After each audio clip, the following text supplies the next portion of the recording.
கலந்துக்கலாம். இதுக்கு hi friends, welcome to Salem Padma சமையல்.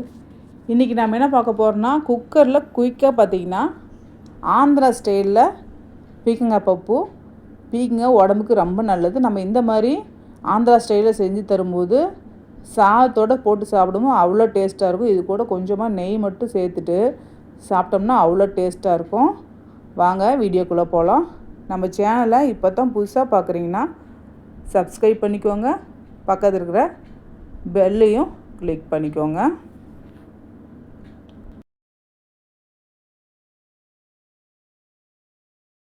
இப்போ பாருங்கள், குக்கர் எடுத்திருக்கேன். 1/4 கப் அளவுக்கு துவரம்பருப்பு, 1/4 கப் அளவுக்கு பாசிப்பருப்பு. இப்போ ரெண்டையும் கழுவி எடுத்துகிட்டு வந்துடுறேன். இப்போ கழுவிட்டு வந்துட்டு இப்போ இதுக்கு தண்ணி சேர்த்துக்கலாம். இதுக்கு மூழ்கிற அளவுக்கு நான் தண்ணி சேர்த்துருக்கேன். இப்போ இதில் கொஞ்சமாக மஞ்சள் பொடி சேர்த்துட்டு குக்கரை மூடி ஒரு 3 விசில் வச்சு எடுத்துக்கலாம். இப்போ பாருங்கள், பருப்பு நல்லா நமக்கு வெந்துடுச்சு. மறுபடியும் ஸ்டவ்வை ஆன் பண்ணிவிட்டு இப்போ நம்ம காயெல்லாம் சேர்த்துக்கலாம். இப்போ 1 கப் அளவுக்கு பீக்கங்காயை கட் பண்ணி வச்சுட்டு பிஞ்சாக எடுத்துக்கோங்க, அப்போ தான் நல்லாயிருக்கும். இது கூடவே நான் 2 தக்காளி வச்சுருக்கேன், அதை சேர்த்துக்கிறேன். ஒரு பச்சை மிளகாய், 1 ஸ்பூன் அளவுக்கு மிளகாத்தூள். இதை சேர்த்துட்டு கலந்துக்கலாம். இப்போ இதுக்கு தண்ணி ஊற்றிக்கலாம், காய வேகிற அளவுக்கு.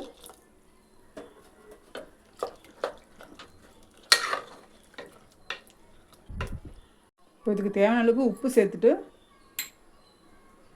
கொஞ்சமாக புளி தண்ணி வச்சுருக்கேன், அதை சேர்த்துட்டு குக்கரை மூடி ஒரு விசில் வச்சு எடுத்துக்கலாம். இப்போ தாளிக்கிறதுக்கு பாருங்கள், கடாயை வச்சுருக்கேன். இப்போ எண்ணெய் சேர்த்துக்கலாம். 2 ஸ்பூன் அளவுக்கு எண்ணெய் சேர்த்துக்கிறேன். இப்போ இதில் கடுகு உளுத்தம் பருப்பு சேர்த்துக்கலாம். 1/2 ஸ்பூன் சீரகம், 2 காஞ்ச மிளகாய், 1 இடித்த பூண்டு வச்சுருக்கேன். அப்புறம் கொஞ்சமாக கருவேப்பிலை சேர்த்துக்கலாம். இப்போ ஒரு பெரிய வெங்காயம் கட் பண்ணி வச்சுருக்கு, அதை சேர்த்துட்டு வதக்கலாம். இப்போ வெங்காயம் பாருங்கள் செவந்துருச்சு. நான் கொஞ்சமாக பெருங்காய பொடி போட்டுக்கிறேன். இப்போ நம்ம வந்து வேக வச்ச பருப்பு காயும் சேர்த்துக்கலாம்.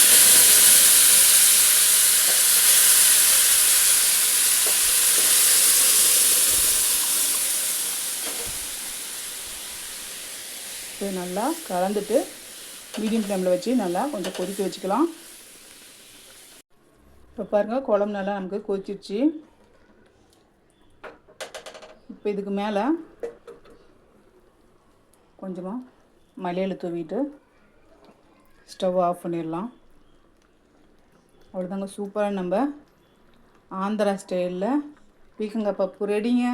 இந்த வீடியோ உங்களுக்கு பிடிச்சிருந்தாக்கா லைக் பண்ணுங்கள், ஷேர் பண்ணுங்கள், கமெண்ட் பண்ணுங்கள்.